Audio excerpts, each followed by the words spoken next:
Welcome to Lifechangers with Bronk. and Mike, seeing as Ian's away today. And today we're talking to Zoe Harris. She went on to the Zero to Hero camp and is here today to talk about the importance of positive mental health. So just a quick warning that this conversation that is about to take place may touch on some sensitive topics. So if you need to talk to someone, you can call Lifeline on 131114. So we have Zoe Harris here with us today. How are you going, Zoe? Good, thank you. How are you? Yeah, good, thanks, mate. This is interesting for those of you that want to watch us on YouTube. We've got a new microphone with one of those fluffy bits on the end, and it's kind of freaking me out right now. It looks like a small animal with a base of a microphone sticking through its guts. Anyway, Zoe, tell us a little bit about yourself. Well, I'm 17 and I go to Queen's Baptist College. I'm a mental health ambassador because of a camp I went on in last year, October, which has given me the skills to learn about mental health and to help people through those sort of things. Excellent. So you mentioned this camp. We'll jump straight into the camp if you want. So tell us a little bit about this camp that you went on. So pretty much it's a 5-day camp down in Dwelling Up where you learn the skills of mental health and suicide prevention. You are pushed physically, mentally and emotionally through challenges. I'm not going to talk too much about it because I'd really inform everybody to apply for it. There's 2 camps coming up this October as well. You have to be 14 to 17 and be a young leader in your community and want to help people. So pretty much you just learn all the skills and learn about the signs of it and all those sort of things to be able to identify and help people. So are all these camps in Dwelling Up? Yeah, there's all different camps they do. They do some sport camps as well as the mental health ones, but the mental health one is always in the same place in Nanga Bush Camp down south. That's excellent. I've spent a bit of time in Dwelling Up because obviously an outdoor editor, and Dwelling Up is becoming a big focal point in WA for a lot of outdoor ed stuff, and outdoor ed's all about dealing with becoming a holistic type person, which is right up the alley. It sounds like a perfect spot to do this camp. I was just wondering, and I'm maybe a bit ignorant here, but who exactly runs the camps? Was it through the school and who basically does run them? Ashley is the one who organised the whole camp and started it from the beginning, as she had a suicide loss in her family and it cut quite deep to her heart, so she started it from scratch herself. So it's a non-profit organisation and they just do it all through that, but Bendigo Bank and Rural Bank sponsor it. So yeah, it's just they do it and you apply, you get sponsored by your Bendigo or your Rural, and then you go through that. So it's not really a company or a school that runs it, it's a lady who started it, and then she's just got people behind her helping her. And they can find information from this if they're interested on the interwebs? Yeah, if they go online and search up Zero to Hero, all the information's on there. You can apply, you can read about their values and the things they stand for. There's also a video on YouTube. If you search up Zero to Hero, there's actually the latest camp that I was in. The video's on there, so yeah, they can get all the information off there. So people can get a bit of their Zoe fix by looking at the YouTubes. That's fantastic. Now, Zero to Hero sounds like a fantastic organisation. Mental health, we know, is a growing issue, I guess, in our society these days. And you mentioned you've got a few stats to share with us today on the topic of mental health. Yeah, so I've just got a few for people in school. So 1 in 7 primary school kids have a mental illness, which is really upsetting considering they're only in the beginning of their life, really. 1 in 4 adolescents have a mental health, or 65% of those, and 65% of those do not seek help. So if you think about people in my age and people that I go to school with, only 1 in 4 people, which is massive considering even just our school, and 65% of those don't get help, which is really sad because they're going through that alone. Also, 1 in 3 girls and 1 in 5 boys have an anxiety disorder, which is also really hard. So I think these sort of things in school is prime because you've got your stress of ATAR if you're in year 11 and 12, or just stress of exams and school in general. So I feel like those sort of things are prime in this sort of age, but yeah, it's really upsetting. Wow, so that was 1 in 3 girls, 1 in 5 boys. So like a class of 30. Do the quick maths there. 5, 10, 15. That's 6 kids struggling with some sort of mental illness that's going on in their lives. That's pretty alarming. And only 35% are seeking help. Is that what we said? 65 are not. Wow, that's incredible. So I guess the more awareness that's out there, which is this 0 to hero thing that you're going on about, the quicker we can reduce that number of 65% down, so that these kids are seeking the right help they need, I guess, in terms of dealing with it. So let's just talk about this camp again for a little bit, because I'm really, really interested to hear this. Now, Nanga Bush Camp, if you haven't been to Dwelling Up, you should. It's out in the middle of the big trees there. It's a logging town originally, and this Nanga Bush Camp is just a nice big log house. You said you went there in July, October, close to that. It's pretty cold time of year anyway. How many people were on this camp with you? So it's 40 students from Western Australia, all the way up from Port Hedland, all the way down to Bustleton in my group of students. So yeah, there's 40 of us. You don't know anyone when you go. So, and then you've got your mentors as well. So you split into groups of roughly 5, and then you've got 2 mentors with you as well. So they help you through the whole thing, but it's really good. By the end, you've kind of just got like a whole new family about it. But yeah, the whole way through, like, there's some confronting topics that happen, like we learn obviously about suicide and things like that, which are really touching. So a psychologist comes in for a few days as well, just to keep on making sure our mindsets are okay throughout the process. But yeah, it's really, they really look after you there. Now, I'm just going to clarify one thing with you, because I've been struggling myself so far this episode, and I'm sure when people are talking about this, they struggle just with terminology. In teaching school, they taught us, it's not a disabled kid, it's a kid with a certain type of disability. It's got to be the person first. So when we're talking about mental illness, it's got to be the same thing, right? So do we call this, how do we label this? Is it like mental disorder? What's kosher? What's not okay? Well, I guess it depends on the disorder, but you wouldn't go say like you're disabled, because that's not what it is. It's just they've got a problem with how they feel. So like their mental illness isn't where it's supposed to be. I guess that's the only way you could really put it. I guess like you can't joke about having anxiety and depression and things like that, and like obviously jokes about killing yourself and things like that are disgusting. So obviously you wouldn't say anything like that. But if you're going to address someone about it, you'd probably just say like, how are you feeling? Don't really go into like the set of, oh, what's your mental illness like? Because that's a bit odd. So you'd probably just say like, how are you feeling? Just say, are you okay? Just check up on people like that. Yeah, that's excellent, isn't it? You don't want to label them and put them in a basket, because people tend to act how they are labelled, I guess.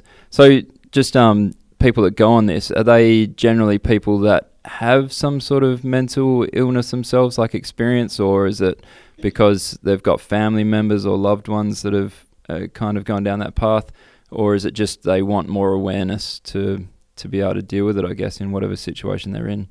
Is there any prerequisites, or is it just open for anyone?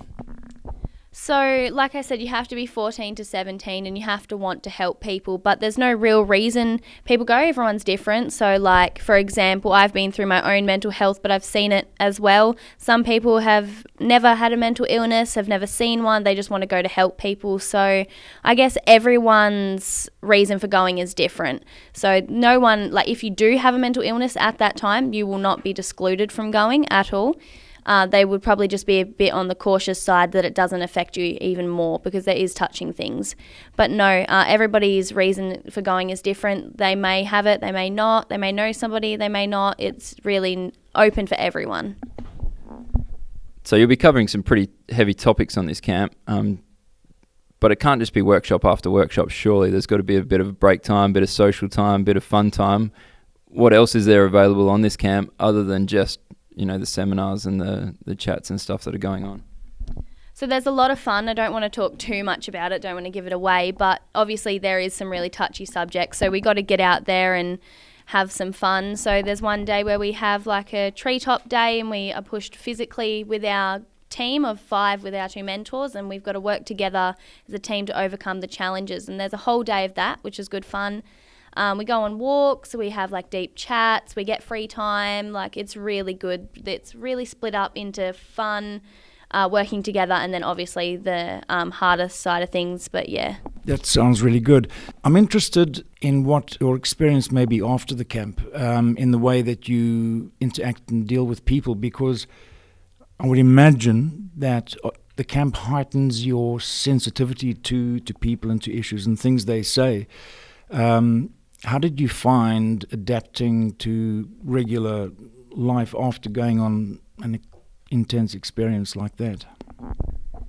Yeah, 100%. When I got back, I just noticed little things that people would say, just the way they acted. There's so many signs of mental health issues.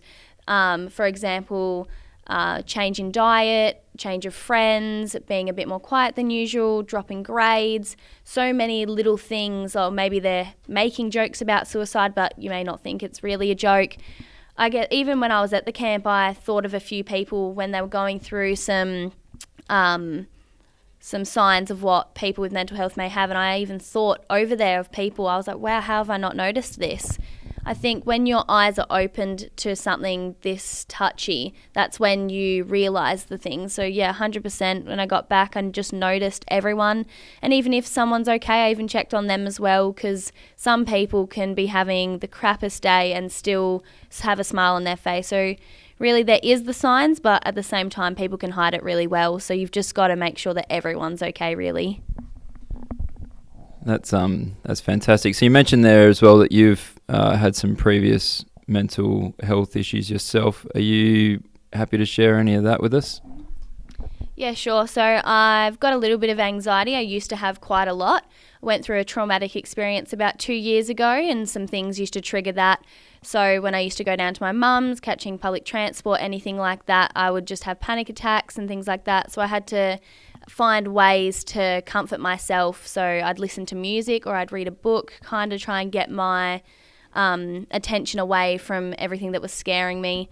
But now I'm fine now. Like, there's still little things, but pretty good. Went through quite a bit of depression last year, changing to a new school and the pressures of ATAR and all that sort of stuff, which was hard. But going to this camp helped a lot, not to just help other people, but to know that you need to be like one with yourself before you do that. So like even things like yoga, meditation, just eating healthy, just being one with myself helped a lot, and also finding my faith really helped a lot as well. That is that's so good. And I guess like going on this camp, you're just saying you're not the only one going through this, and that's like super important to realize. It's not a weird thing that has to be hidden. It's something that a lot of people are going through from those stats you read out just before. There's a lot of people in the same boat, so it's, make it known, get help, I guess, in finding strategies like you did with your anxiety and that to work through it. And it is achievable to come out the other end and not kind of get caught up in the whole thing. So how are you feeling about talking on the radio today? Was there any anxieties in the lead up to this, having this fluffy animal shoved in your face? Not really. I've done, at the school already, I've done a talk in front of the Year 7s and the Year 8s about mental health and suicide, so they're kind of more scary than you three here, so that's fine. Even though they're little Year 7 and 8s, they're a bit intimidating. But what you were saying just before, I think the biggest thing is to not get too stuck in that down part of you. So like if you're depressed or you're feeling really down, don't dwell in that and don't get stuck there, because then it's really hard to get out. You need to realise that you're not doing okay and then do something about it. Like, as hard as it is, even just identifying that there's something wrong is a start. So just find yourself help, talk to someone, a friend, family, chaplain at school, whoever. Just don't get stuck in that place, because it's really hard to get out. Sounds like that Dr. Zeus book about the places you need to go, the stuck place. But it is, I guess, when you talk about suicide has to be like the final type thing where you just got no other option and you feel like that's the only way out. So not being stuck, as Zoe has said several times in that last sentence, it's super important. So when you've got that anxiety, that depression, it's finding a way to not get stuck, so that hopefully you can get out of that situation, find a little bit of happiness, a little bit of comfort and calm, and not have to go down, final paths, I guess, type thing. All right, we're here with Mike Scallan filling in for Ian Bauer today, and we've got Zoe Harris talking about mental health. Zoe's working her way up to becoming an expert on this, but she's a zero to hero, so she's above zero, working her way to hero by the sounds of things. So Zoe, you've read out some stats before, which are quite alarming. The amount of people that are affected by mental health, such as anxiety and depression, that sort of stuff. But you've got some more to share with us right now. Yeah, so just some statistics on suicide. There are 129 suicides per day in white males. So that's only males. I couldn't find any accurate statistics for women's, but I assume it would be quite similar. Yeah, it's really alarming that people always assume that it's females and that men can't be those sort of things, because they can hurt just as much as us females can. Certainly can. Being a male myself, I just saw Endgame the other day, and I'm quite happy to admit that I did cry like blubbering mess on more than one occasion. So it is okay to share your emotions there, boys. But it is a little bit like that, isn't it? I guess it's come from an old school generation thought of blokes need to be blokes, and emotions and mental stuff doesn't really apply to them, and that's more of a girly type thing, but it's certainly not the case. So in some ways it can be harder for guys to come out, do you reckon, in your opinion there, Zoe, on these type of things?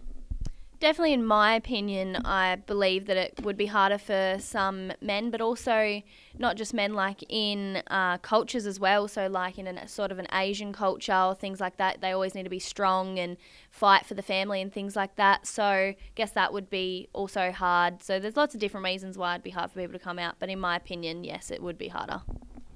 Yeah, but it's still tough for anyone. I guess it's not a nice thing, but it is a real thing, and we need to be able to deal with that. So you did mention before, briefly as part of your little bio at the beginning here, that you part of what's helped you is your faith. Can you, you're into a fresh school, you said, and then I think in the timeline you said it was after you were at the fresh school last year that you sort of got to establish your faith, I guess. So I'm assuming this is Christianity and that. Can you elaborate on that one a little bit for us? So I went through a lot as a kid, and like through the past few years of like my high school, like 9, 10, 11, 12. So I guess like going through all the things that I have and still being okay, and just looking back on my life and all the things I've been through and thinking, wow, I'm actually okay. How did I get here? And just thinking, like, how could I have got here by myself? I couldn't have done all this by myself. And then talking to people like you, Mr. Tranter, and some students at school about Christianity and why they believe, and then why some people don't believe. And to me, the people that believed had a better reason than the people that didn't. And like talking to you, you've always said people can't make a decision if they're not don't have the information of both sides. So I started to read my Bible that Mrs. Wong bought me last year, and just got in touch with some people. Have been planning to go to church and things like that. So yeah, I guess it's just being through hard times and knowing that I couldn't have done that alone. Someone up there had to have helped me. So I guess that's just how I found it. Yeah, that's sensational. So the progression sounds like, Zoe, you can correct me if I'm wrong here, but you've gone from a, not an easy upbringing, not that anyone has it super easy, but you've got to a point where you were getting anxious and having these sorts of issues, started a new school, and then a lot of people kind of get stuck, I guess, at that point, is what you're saying. But you've managed to push through to the other side, and life's not it is a marathon. It's not just a quick race. It's a marathon going on here. And when you do get to the other side and you work out ways to deal with it, like your little techniques on the bus, you'd start finding answers to the tough questions in life, like, what are we doing here, and that sort of stuff, which I guess everyone arrives at. So that's it's fantastic to hear. Do you have any questions at this point in time, Mike?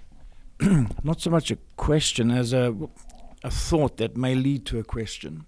I've been thinking about that number, 65%, and it's quite astonishing. 65% of people that may experience some form of mental illness and not do anything or ask for help. And in wondering about that, I can't help but feel that maybe in terms of a bigger picture, there's a sense of we're all disconnected. We live in a very disconnected world. Suburbia is like Legoland. I have a few neighbours. I know some of them now, but the one person that I've been living next to for 6 years, I've never spoken to, which I'm almost embarrassed to say, but that's the way things are. We live in a society where old people can die and people will only find them after weeks. How does that happen when, and that might be part of the problem here, is that people don't talk because they don't feel connected. And how do we become connected? Yeah, I totally understand that one. And like, especially having the amount of social media we have and thinking that we're connected to people, we're only really connected through a screen. So I guess people hide behind their screens, and maybe that's the only time they can, ask for help. But when people do that, there's this stigma around them maybe just asking for attention. And I think that's one thing in girls that they're scared about, is posting something about it or trying to find help, and people just saying that they're doing for attention. That could be a big thing. And yeah, I don't know how to fix that problem, and I don't think anyone does. I think you just need to reach out, just check up on people, check up on your friends, people you're not friends with, just go around and say, are you okay? What's the harm in asking? Because even if they're not okay and they tell you no, at least you asked, and they know that people are there for them. Yeah, and everything you've sort of said has not been to do with social media, so it doesn't seem like the answer that's appearing from this conversation so far is to post your stuff on social media, because what help are you actually going to get from that? All you're really opening that up to is, like you're saying, Zoe, the haters hating, and that's what social media tends to become. We had a discussion the other week about the Israel Folau stuff that was generated through social media, and it's not really a healthy outcome for a lot of reasons, I guess. But what you're saying is the personal face-to-face stuff of people actually talking to other people, asking them if they're okay, but genuinely asking if they're okay, and being willing to listen to the thing. Because the other part of what Mike was saying there, I guess, the disconnectedness of the world, is I think people are also not listening a lot either.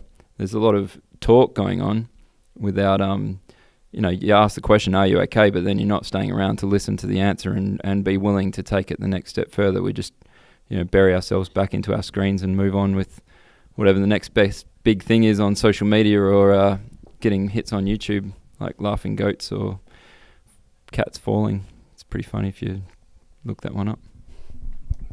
I guess with the asking if you're okay and then leaving, it could be like a scared thing, because it's not good to put everyone's problems on your shoulders. One thing we learnt at Zero to Hero is to ask people if they're okay, and if they tell you, well, no, I'm not, or you can really tell that they're not, you need to get them help from a professional or from a Lifeline or someone like that, because you can't take all that pressure on your shoulders as well. So I guess that might just be a scared mechanism of running away after asking. So they're like, oh, I asked, that's good enough. You just need if you can't help them yourself, then find them help. There's no harm in walking up to someone and saying, are you okay? There's no harm in that. You just need to make sure people are all right. Yeah, that's fantastic advice, because unless you're a qualified counsellor and been through a whole lot of training, you're entering into massive realms that are just super scary. If you ask someone they're okay and they start laying their whole life out on you, and then you listen, but then what do you do with that? You really need to find the right avenues for that, which, as you mentioned before, counselling, Lifeline, first good step. Did you learn any other? Oh yeah, we've got the number here that we mentioned earlier as well. If you do want to call Lifeline, it's just the simple 131114. 13 is my favourite number. 11's 2 before it, and 14's 1 after it. So there you go. So on your camp, Zoe, you've spoken about a few techniques here. Just share some of your other learning. So say you talk to someone, are you okay? And they're like, well, actually, no, I'm not. And they start coming up with some stuff. What do you say to them right there and then? Or do you just listen to what they have to say and then recommend counselling or Lifeline? Well, it really depends on the situation, but I am actually doing mentoring at the school. I've got 3 people on the go at the moment, and when I'm usually just there to listen, and if they want advice they can ask. I'm not going to give them like a regime of what they need to do, but it's just the simple things like have a balanced diet, make sure you get some exercise, get your endorphins flowing, get a good night's sleep. 7 to 9 hours is prime for people around my age in high school. Just talking about your feelings, making sure you're okay, things like that. So, yeah, it's really good. So, yeah, just things like that. Yeah, absolutely. So the listening, getting him to do some stuff, and then, calling Lifeline or actually seeking some help for the deeper issues. But it's all about getting him out of that stuck point in that point in time, isn't it? And seeing that there's other things going on. Yeah, I think I keep doing that. I keep coughing into the mic, and it's because I'm an amateur at this. But I'm learning. It's the second time, and I think I'm getting better. Just proves you're not a robot and that you're actually a human being there. Yes. That was a vocal joke. Yeah, no, I'm fully human. I was trying to do my Stephen Hawking impression. Didn't work. I think the thing I wanted to say from what you two were saying is the importance of listening. And that is something that sounds so simple. It is simple, but it's usually the simplest things that are the most difficult. And why? Again, I'm asking myself why it is that we find it so hard to listen, and maybe it's because we have become so self-obsessed. We are always thinking about how we're going to be heard, how we're going to be seen, and if we spent less time thinking about ourselves and more about the people around us, that may help. And it reminds me of a wonderful poem written by Stevie Smith. And I have it right here, so I'm going to read it. It's called Not Waving But Drowning. Nobody heard him, the dead man, but still he lay moaning. I was much further out than you thought, and not waving but drowning. Poor chap. He always loved larking, and now he's dead. It must have been too cold for him. His heart gave way, they said. Oh, no, it was too cold always. Still the dead one lay moaning. I was much too far out all my life, and not waving but drowning. And maybe we think people are waving at us, but they're drowning. And that's what listening can do, maybe make the difference between those two scenarios. Absolutely, and being an outdoor editor, we do a lot of water rescue stuff, and it can be hard to see the difference between a wave for hello and a wave for help. It's unless people are actually showing the panic in their face, it's not. It can be a very small sort of signal. And as Zoe said before, people are really good at putting up masks and fronts and hiding behind those and looking as if they're okay. I remember growing up, I had a couple of mates that were very very confident in appearance. They were the loudest people sort of in the room type thing. And it wasn't till I was in my 20s I found out that they had confidence issues, anxiety issues, depression, all that sort of stuff, and their way of dealing with it was to be the super confident center of attention, I guess, in a room, like play the clown and that sort of stuff. That was their way of dealing with it. They would have been the last people I thought would have been suffering, but they certainly were at the forefront of it, which no one saw coming. And it wasn't until sort of later that they were able to seek help for their insecurities and that sort of stuff.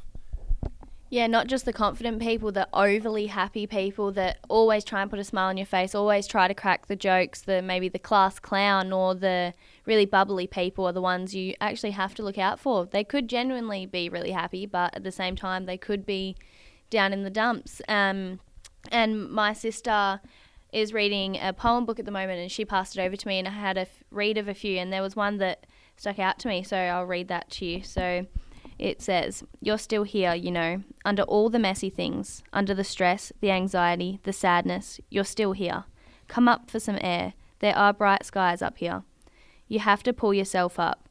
I know you feel like you can't, but you can. I believe in you more than you know." And I think this goes back to no one can help you unless you want to help yourself. If you don't want to get help, if you don't want to get better, then you're not going to. You need to identify that you're not doing well, and then you need to want to be happy. And I think that's the main thing. Absolutely. This has almost turned into a poetry reading, which makes me really excited since I'm an English teacher. And Sylvia Plath, wonderful poet, suffered terribly from depression and very sadly committed suicide. And it's something that reminds me how important the words are that we take in and maybe surround ourselves with when we are feeling perhaps vulnerable and sad. And music, can be a great source of upliftment, a place to go to when we maybe do feel down. And something like, for example, REM's Shiny Happy People. Welcome back. So there's been a bit of poetry reading happening today, and I need to get in on this. I can't miss out and be the only one not reading a poem. So actually heard this one while listening to a podcast from Ravi Zachariah. So it's a lady named Annie Johnson Flint who writes a lot of poetry about her experiences, and we're going to give this one a crack right now. So excuse my poetry reading. I don't attend poetry reading classes. Anyway. It's called He Giveth More Grace. So he giveth more grace when the burdens grow greater. He sendeth more strength when the labours increase. To addeth affliction, he addeth his mercy. To multiplied trials, he multiplied peace. When we have exhausted our stores of endurance, when our strengths have fallen ere the day is half done, when we reach end of our hoarded resources, our Father's full giving is only begun. Fear not that thy need shall exceed his provision. Our God ever yearns his resources to share. Lean hard on the arm everlasting availing. The Father both thee and thy Lord will upbear. His love has no limit, his grace has no measure, his power no boundaries known unto men or women. For out of his infinite riches in Jesus, he giveth and giveth and giveth again. So I think she's saying there that no matter what you're going through, there is a power behind you greater, which is kind of what you were saying before as well, Zoe. Yeah, I guess in my story, faith has helped me through a lot, but for some people who are strong atheists find their own way through, I've actually never done a prayer before, ever, so can you even call me a real Christian? Probably not, but I actually have another reading. Sorry, Mr. Tranter, to one-up you, but I found this when I was actually finding my faith. I wasn't there yet, but I found this and I saved it. So it says, "Do you not know? Have you not heard? The Lord is the everlasting God, the creator of the ends of the earth. He will not grow tired or weary, and his understanding no one can fathom. He gives strength to the weary and increases the power of the weak. Even youths grow tired and weary, and young men stumble and fall. But those who hope in the Lord will renew their strength. They will soar on wings like eagles. They will run and not grow weary. They will walk and not be faint." And I feel like for me that's a really strong one, because it's saying no matter what you're going through, the Lord understands and he's there to guide you and be with you. So yeah. He certainly does. And Zoe, just to comfort you on that, I bet you have prayed. Praying is just talking to God, and I'm sure you've done that more than once in your life. Most people have, even atheists in their day-to-day chat. That is fantastic. He does give us everything we need, and it is amazing as you read the Gospels, the beginning of the New Testament there, Zoe, and you read about Jesus' life and the emotion that God shows through human form. We realize that there is nothing that we can go through that he hasn't been through himself and come out of at the other end. So it's just very encouraging if you ever get stuck and you need something to read, just go to those. Matthew, Mark, Luke or John. Fantastic books. So Zoe, where to from here? What are your ambitions in terms of, you've been on this camp, you're certainly passionate about this. You've mentioned talking to the year 7s and 8s at Queen's Baptist College about Zero to Hero stuff. So where to from here? What are your goals in the realm of mental health? So I have a lot of things lined up. So obviously the 9s, 10, 11 and 12 speeches I've got coming up as well. At the start of the year, halfway through last year, no wait, I'm wrong. At the end of last year, I emailed a few people to try and get the word out there, and one of them was the Commissioner for Children and Young People, and we lined up a time to go and meet with him and to have a talk with him in early January, but he got sick and that all went out of whack. So me and Kirsty from Zero to Hero are trying to reorganise a time. So I'm talking to him. I've emailed a few other people from Perth who I kind of wanted to get my word about, and they didn't really reciprocate. So I'm going to try again, and they'll finally get sick of me and say yes, I hope. I've done a talk in front of my local Bendigo Bank board because they're the one that sponsored me, so I just wanted to make sure that they're going to keep sponsoring people to go because it's so beneficial. I've also done a speech in Lancelin Primary School for the young students there about mental health and just tried to get them ready for high school and what that's going to throw at them and if they need any help to get some. I'm also doing a speech at Gingin District High School, hopefully. We're trying to organise that. It's a bit hard with like timing and exams and stuff. So yeah, just my ambitions and goals is just to get the word out there and make people understand that mental illness is a real thing, no matter what those silly people say that it's not, because it definitely is. So yeah. That's fantastic. We certainly have come a long way from, I guess, my beginning of my era, 80s, and my parents' eras and their parents' eras, where it was just you show signs of being mentally weak and they just say, harden up, toughen up, deal with it, give you a belting around the ears and move on to where we are now, which is just awesome. So you say you're doing ATAR. Let's just talk generally about your future here, Zoe. What are your intentions after you finish year 12 this year? Well, I'm not going to go on a gap year like most people do, so I'll finish around the end of October and then start uni at the start of March. Probably in that gap I'll probably just surf and go to the beach and just do some fun stuff, be free of school for a little bit, and then I'm hoping to go to uni and study business management and HR, try and work around local government sort of thing. That's what my nan does, and I did work experience there and I really enjoyed that. So I'd love to do something like that. So my goal for this year really is to just pass school, get a good ATAR, just the general things every kid wants just to make their parents proud, I guess, yeah.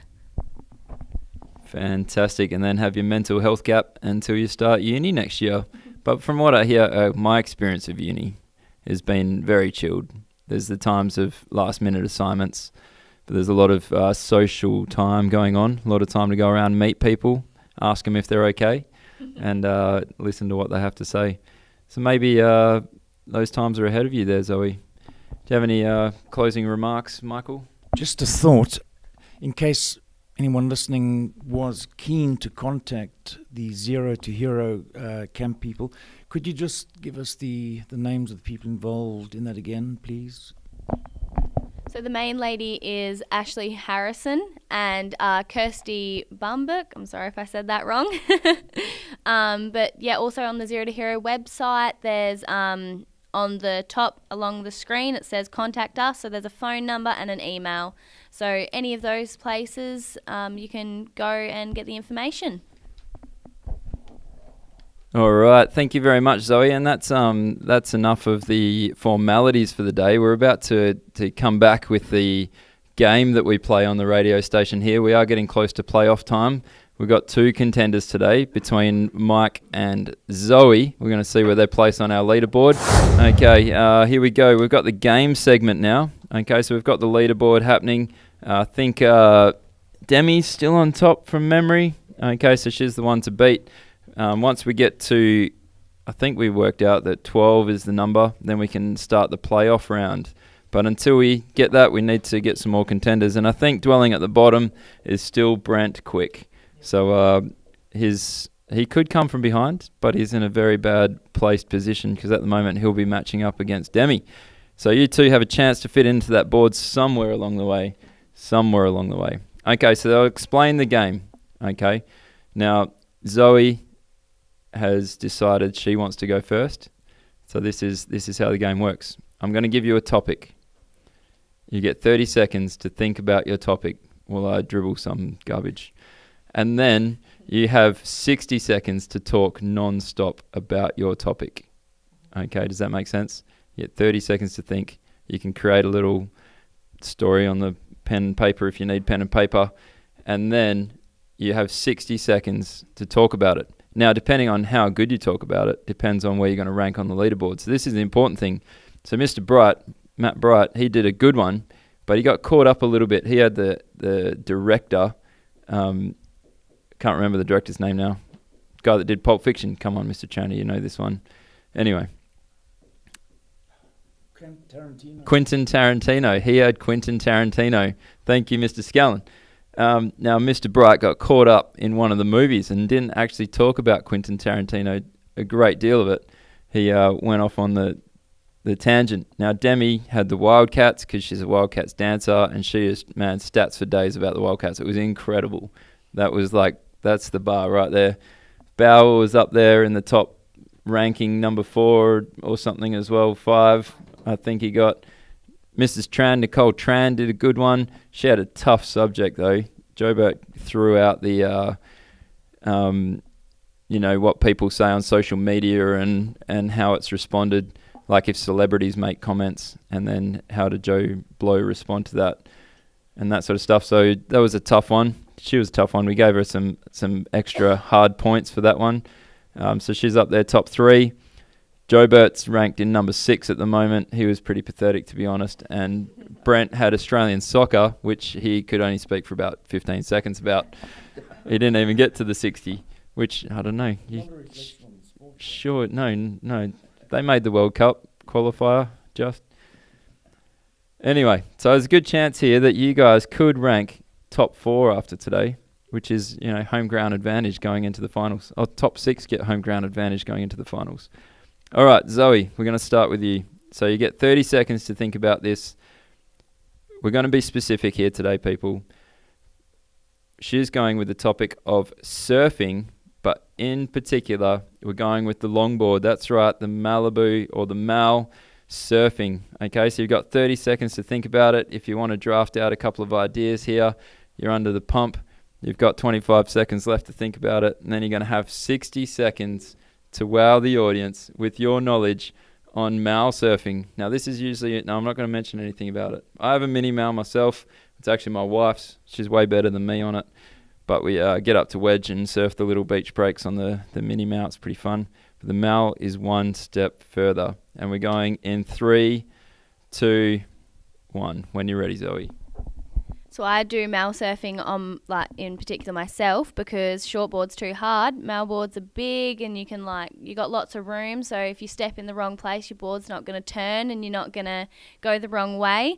The girl, Bethany Hamilton, who lost her arm from the shark, she had to start learning back on a Mal board as well because it's easier, but it was harder because she can't push it under the waves as well. So when you're riding a Mal board and you get hit by the waves and you're stuck under, it's really hard to get back up because the board's so heavy, in particular for me because I'm quite small. I can't even carry it into the water myself because it's so big, 6 to 13 feet, if I do say so. I've got lots of experience on a Mal board, even though I only surf whitewash, because on the big waves it's too hard to turn, like I said before, so you kind of just got to go into shore, can't do any of the cuts or dives or anything like that, and duck diving is really hard, especially for little people like me. It's really difficult. And that is time up. That was phenomenal. That was absolutely phenomenal. Now, the judges are voting right now, and we're putting you onto the leaderboard. And Isaac's being rough here. He's given you number 3. Number 3, Tran. I reckon she's beaten Tran. She's got to have beaten Tran. Yeah, number 2 for Zoe. Demi's still on top, but that was a absolutely fantastic effort. She had the disadvantage of going first there over Scallan, so we got to... Yep, and Tran won't mind being number 3rd to that. We can play the replay later on, but I think the people out there will all vote that Zoe deserves the number 2 spot. That was phenomenal. Well done. I know everything about Malibu surfing right now. Okay, now we're moving over to the man with the...